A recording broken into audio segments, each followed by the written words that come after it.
அக்கிகான்றது இந்த எத்தனை நாள் வரும் கொடுக்கலாம், எத்தனை வயசு வரும் கொடுக்கலாம். அடுத்தது அங்கிகா கொடுக்கிறது, அதாவது அந்த தாய் தோப்பு சாப்பிடலாமா சாப்பிடக்கூடாது. அதாவது அகீகா என்ற ஒரு தர்மத்தை பற்றி அவங்க கேட்கிறாங்க. அகீகா எத்தனை நாள் வரைக்கும் கொடுக்கணும், அகீகாவை யார் யார் சாப்பிடலாம்னு கேட்கிறாங்க. அகீகாண்டா என்னன்னு கேட்டீங்கன்னா, நமக்கு ஒரு குழந்தை பிறந்து விடுகிறது. குழந்தை பிறந்தது என்றால் அதுல நமக்கு ஒரு மகிழ்ச்சி, எல்லாருக்குமே அது ஒரு சந்தோஷத்தை தரும். அந்த குழந்தை பிறந்த மகிழ்ச்சியை கொண்டாடுவதற்காக வேண்டி இஸ்லாம் ஒரு சின்ன ஒரு விருந்தை நமக்கு அனுமதிக்கிறது. ஏன்னா குழந்தை பிறந்தல ஒரு பெரிய மகிழ்ச்சியான ஒரு காரியம் தானே. அதுக்காக எப்படி அனுமதிக்குதுன்னு கேட்டா, ஆண் குழந்தை உங்களுக்கு பிறந்தால் 7வது நாளில் தான், 6வது நாளிலும் இல்லை, 8வது நாளிலும் இல்லை, 7 நாட்களுக்குள்ள கிடையாது, 7வது நாள் தான். 7வது வெள்ளிக்கிழமை பிறந்தா வியாழக்கிழமை என்ன செய்யணும், கொடுக்கணும். வியாழக்கிழமை பிறந்தா புதன்கிழமை கொடுக்கணும். அப்ப என்னைக்கு பிறந்த கிழமைக்கு முதல் நாள் வச்சா 7வது நாள் ஆயிரும். அப்ப ஒரு குழந்தை நமக்கு ஆம்பளை புள்ள பிறந்தால் 7வது நாளில் 2 ஆடுகளை எடுத்து என்ன செய்யணும், அதை இறைச்சியாவும் கொடுக்கலாம், சமைச்சியும் கொடுக்கலாம், விருந்தாவும் கொடுக்கலாம். அதான் அக்கீகாங்கிறது.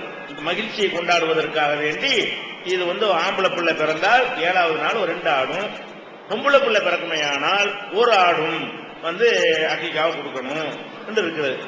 தலைப்பிள்ளைக்கு தான் கிடையாது. 10 பிள்ளை பெற்றா 10 ரூபாய் என்ன செய்யணும், கொடுக்கணும். எப்பவெல்லாம் குழந்தை பெறுகிறார்களோ அப்பவெல்லாம் என்ன செய்யணும், அந்த குழந்தைக்காக வேண்டி நம்ம அதை குர்பானி மாதிரி அதை கொடுக்கணும். இதுல கொடுக்க வேண்டிய நாள் நல்லா விளங்கிக்கிறோன்னு 7வது நாள் தான் கொடுக்கணும். இது கட்டாயமா, இது கொடுக்கலன்னா பெரிய பயங்கரமான கொஸ்டின் வந்துருமான்னு கேட்டா, ரசூல் ஸல்லல்லாஹு அலைஹி சொல்றாங்க, லிமன் ஷா, விரும்பினவங்க கொடுக்கலாம். ஏன்னு கேட்டா, காசு சம்பந்தப்பட்டதை எல்லாருக்கும் கட்டாயமாக்க முடியாது. அது குறிப்பிட்ட நாள்ல செய்யணும் போது அந்த நாள்ல அவட காசு இருக்கு இல்லாம போயிடும். 7வது நாள் தான் செய்யணும்னு சொல்லி கட்டாயமாக்கணும்னு சொன்னா, ஆஸ்பத்திரிக்கே பணம் கட்ட காசு உட்கார்ந்துட்டு இருப்பான். அவன்கிட்ட போய் 7வது நாளைக்கு கொடுத்தா எங்க கொடுப்பான், இருக்கிறவன் தான் கொடுக்க முடியும். அனைவருக்கும் முடியாதுங்கிறதுனால ரசூல் ஸல்லல்லாஹு அலைஹி வஸல்லம் பண்ணிட்டாங்கன்னு கேட்டா, லிமன் ஷா, விரும்புனா நீ கொடுக்கலாம், நல்லது. விரும்பினவங்க கொடுக்கலாமே தவிர குழந்தை பிறந்துச்சா கடன் வாங்கக்கூடாது. விளங்குதா? ஆமா, சிரமப்பட்டு அடுத்த பிச்சை வாங்கிடக்கூடாது. இதெல்லாம் செலவு, அடுத்த மாசம் செலவுக்குள்ள காசை கொண்டு இதுக்கு செலவழிச்சுட்டு அப்புறமேல கடன் வாங்க நிலையை ஏற்படுத்திக் கொள்ளக்கூடாது. அல்லாஹ் நமக்கு பரக்கத்து செஞ்சிருக்கானா, இந்த ஒரு அக்கீகா கொடுப்பதனால் இந்த மாசத்தினுடைய செலவை பாதிக்காதா, மருத்துவத்துக்குள்ள செலவு பாதிக்காதா, யார்ட்டையும் கடன் வாங்குற நிலைமை ஏற்படாதா? அந்த நிலையில் நீங்கள் இருந்தால் அவங்க என்ன செய்யலாம், இந்த அக்கீகாங்கிற முறையில 2 ஆடு 1 ஆடு 7வது நாள் என்ன செய்யணும், அறுத்து செய்யணும். இதை யாரு வேண்டாலும் சாப்பிடலாமான்னா யாரு வேணாலும் சாப்பிடலாம். நேர்ச்சைன்னு நம்மளா செய்யணும் இல்லையா, அதுக்கு மட்டும்தான் இந்த கண்டிஷன். என்ன கண்டிஷன்? நேர்ச்சைன்னு செஞ்சிட்டோம்னா ஏழைக்கு தான் கொடுக்கணும். அல்லாவுக்கு சொந்தமானதுக்குன்னா ஏழைக்குன்றது அர்த்தம் இஸ்லாத்துல. அல்லாவுக்காக ஒரு ஆட்டம் இருக்கிறேன்னா ஏழைக்கு கொடுக்குறேன்னு அர்த்தம். அல்லாவுக்காக ஒரு 100 கிலோ அரிசிய நான் தர்மம் செய்யறேன்னு சொன்னா அதுக்கு என்ன அர்த்தம், ஏழைக்கு கொடுக்குறேன்னு அர்த்தம். அல்லாவுக்காக 1 லட்சம் ரூபாய் கொடுக்குறேன்னா ஏழை கொடுக்குறேன்னு அர்த்தம். அதுல பணக்காரன் யாருக்கும் கொடுத்துடக்கூடாது. நேர்ச்சைன்னு நீங்க பண்ணிட்டீங்கன்னு சொன்னா, நேர்ச்சை என்னன்னு வளர்ந்ததுல, எனக்கு இந்த வயிற்று வலியா இருக்குது அது போயிடுச்சுன்னு சொன்னா நான் ஒரு 10 ஏழைக்கு சோறு போடுறேன், அல்லாவுக்காக நான் 1000 ரூபாய் செலவழிக்கிறேன் இப்படிங்கிறான். ஒரு காரியம் நிறைவேறுவதற்காக வேண்டி இதை செஞ்சா இதை செய்வேன், அதான் நேர்ச்சைங்கிறது. நேர்ச்சை நோன்பு தொழுகை மாதிரி நேர்ச்சை பண்ணலாம். காசு பணம் சம்பந்தப்பட்டு நேர்ச்சை பண்ணலாம். தொழுகிறேன், நோன்பு வைக்கிறேன், நேர்ச்சை பண்ணிக்கலாம். அல்ல சோறாக்கி போடுறேன், ட்ரெஸ் எடுத்து கொடுக்குறேன், அல்ல நல்ல காரியத்துக்கு செலவழிக்கிறேன்னு செஞ்சுக்கலாம். ஆனா நேர்ச்சைன்னு காசு சம்பந்தப்பட்டு நேர்ச்சை செய்தால், அல்லாவுக்கு செய்து விட்டால் அதுக்கு அர்த்தம் என்ன, ஏழைக்கு அர்த்தம். அல்லாவுக்கு உள்ளதுல யாருக்கு பங்கு இல்லை, பணக்காரங்களுக்கு கிடையவே கிடையாது. அப்ப நீங்க ஒரு ஆட்டை இருப்பதா நேர்ச்சை பண்ணீங்கன்னு வைங்க, அதை நீங்க சாப்பிடக்கூடாது, உங்க சொந்தத்துல பணக்காரங்க இருந்தா சாப்பிடக்கூடாது, உங்களுக்கு தெரிஞ்சவங்கள பணக்காரங்க இருந்தா சாப்பிடக்கூடாது, ஏழைகளுக்கு மாத்திரம் என்ன செய்யணும், அதை விநியோகம் பண்ணிடுறேன்னு. இது நேர்ச்சைக்கு மட்டும்தான்.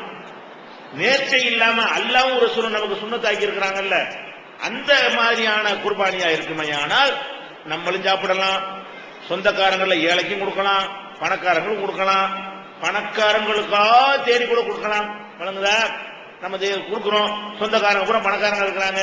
ஆனா விருந்தாக போடும்போது அதுக்கு மட்டும் தடை இருக்கிறது. என்ன தடை இருக்கிறது? ஷர்ரு தாமி தாமுன் யுதுஹாலகல் அக்னியாவு யுத்ரகல் புக்கரா.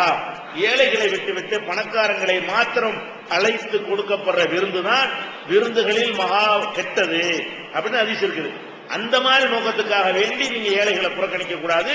உங்க தெருவுல எல்லாமே பணக்காரங்களா இருக்கிறாங்களா, ஏழைகளை இல்லையா, பணக்காரங்களா கொடுத்தது தப்பு கிடையாது. ஏழை புறக்கணிச்சு செஞ்சிடக்கூடாது. இதுதான் எதுக்குள்ளது? நேர்ச்சைக்கு உள்ளதுங்க. அகீகாவை பொறுத்த வரைக்கும் நீங்களா கடமையாக்கிக்கிட்டதா அல்லாவா கடமையாக்குனதா? நேர்ச்சை நீங்களா கடமையாக்கிட்டீங்க. எனக்கு இது போனால் நான் இதை செய்வேன், எனக்கு இது வந்தால் நான் அதை செய்வேன்றது நீங்க கடமையாக்குறது நேர்ச்சை. அகீகாங்கிறது நீங்க நினைச்சு உங்க மேல அது வரல.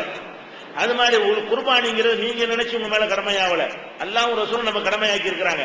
அப்படி இருக்கிற விஷயங்களாக இருந்தால் அது ஏழைக்கு சொந்தம் கிடையாது. குர்பானி கறியை நீங்க சாப்பிடலாம்ல, பணக்காரங்களுக்கு கொடுக்கலாம்ல, ஏழை கொடுக்கலாம்ல, சொந்தத்திலையும் கொடுக்கலாம்ல, வெளியிலையும் கொடுக்கலாம்ல, அது மாதிரி கொடுக்க வேண்டியதான். அக்கீக்காவை என்ன செய்யலாம்? நீங்களும் சாப்பிடலாம், உங்க பெற்றோரும் சாப்பிட்டுக்கலாம், பணக்கார சொந்தக்காரங்களும் கொடுக்கலாம், ஏழை சொந்தக்காரங்களும் கொடுக்கலாம், சொந்தம் இல்லாதவங்களும் கொடுக்கலாம்.